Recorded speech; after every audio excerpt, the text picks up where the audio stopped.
The late Pa Elton, I don't know how many people here know Pa Elton, the late Pa Elton. There's a book which I recommend that you read. It's called The Messenger, an incredible historical work on the life of Pa Elton. Pa Elton was the father of Pentecostalism in Nigeria.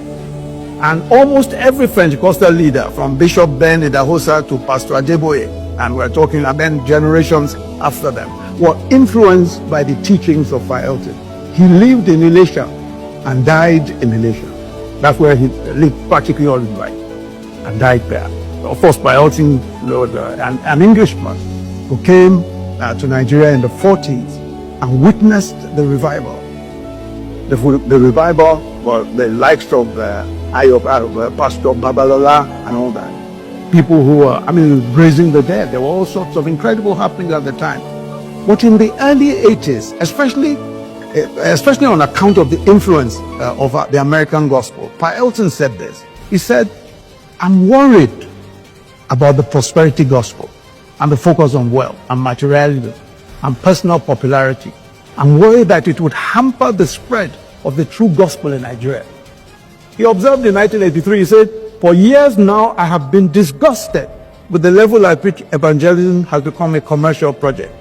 God is not in the promotion business.